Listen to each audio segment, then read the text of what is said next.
Hi, I'm Dr. David Purvis. In this film, I'm talking about developing a sense of unconditional positive regard.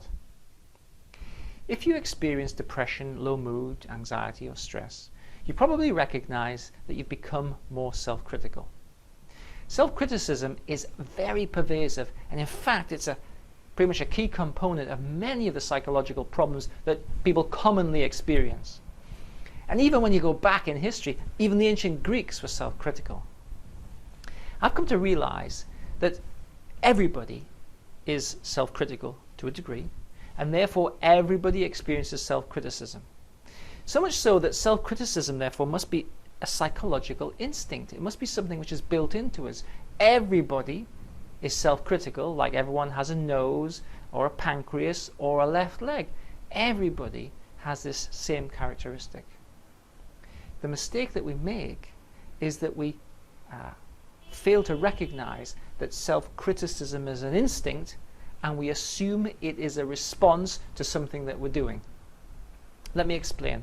If you're always self-critical, and it doesn't matter what you do something well, you do something poor, you're self-critical, then your self-criticism has no meaning. It's simply an instinctual or habitual act.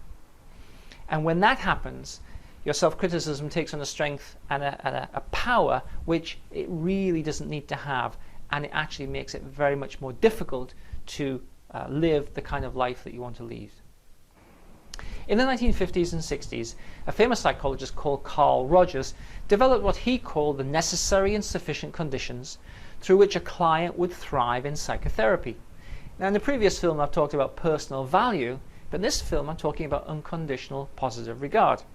He said that if the therapist held the client in an unconditional positive regard, where they accepted them as a human being, irrespective of what they said or did, and recognized their value, then these conditions of acceptance and warmth would help the client to overcome their problems and develop. But what if you don't have a therapist to create these conditions for you? What are you to do? Well, the answer is you have to create them and maintain them yourself. And you're able to do that.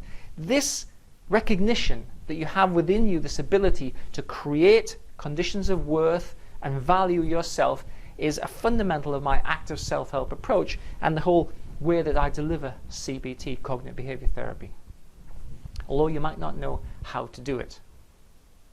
Suppose you're walking down the street and you see someone across the street, so you shout some abuse at them.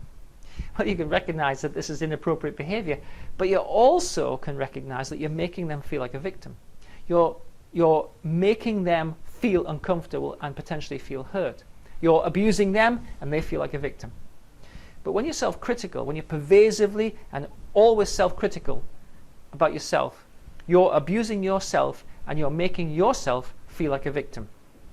Now, when you feel like a victim, you feel hurt. It's a hurtful thing to experience. Your emotions are aroused and you feel potentially negative and kind of down about it. When your emotions are aroused and you're kind of feeling something, it often narrows your attention so that you lose a sense of perspective on what it is you're criticizing yourself about. And in the end, you come to believe your own bad press. And in truth, human beings are very good at believing their own bad press. Let me tell you a little story which illustrates the power of instinct. A scorpion is wandering around its little area, and it got bored and it said, I want to go exploring. And so it started to go further afield. And it came up to a river, but the scorpion couldn't swim, so what was it to do?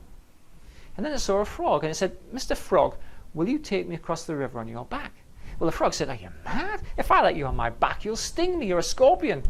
And the scorpion said, I promise, if you let me on your back, I won't sting you. The frog thought that was a fair enough promise. So the scorpion climbed on the frog's back, and the frog started to swim across the river. But halfway across, the frog felt its legs getting numb, and it realized the scorpion had stung it. It said, you've stung us, now we'll both drown and die. And the scorpion said, I'm a scorpion, it's what I do. Now, this story is normally used to illustrate that you can't fight against instinct. You have to go with instinct. But I think they've got it wrong. You see, self-criticism is what we might call a psychological instinct. We are self-critical. we are always self-critical to a degree. But we're not scorpions. And even the scorpion actually illustrates that it has awareness. When it says, I promise I won't sting you, it has awareness that there is an action called stinging which it won't do. What it fails to do is to remember that it can make a choice. Now, we're not scorpions, we're human beings. We can always exercise a choice, even over a psychological instinct. Even though we tend to habitually be self-critical, we can exercise a choice and not be self-critical. What we fail to do is to recognize that we have that choice. Just like the scorpion, we forget that we have choice. And recognizing and remembering that you have choice is such an important part of recovering from most psychological problems, in my experience anyway. So, we always believe our bad press. We tend, when our emotions are aroused, to lose our sense of perspective, and we tend to believe what we think and say about ourselves, even if it's completely off the wall and completely wrong, which it commonly is when clients come to see me. It's way, way off. It's ludicrously far off, and yet still somehow it's believed. In the next film, I'm going to talk to you a little bit about how you can get some perspective on your self-criticism and so develop the ability to make choice. And in the choice is the control, and you don't then have to be self-critical. I hope you found this information interesting and potentially useful, and thanks for taking the time to watch and listen.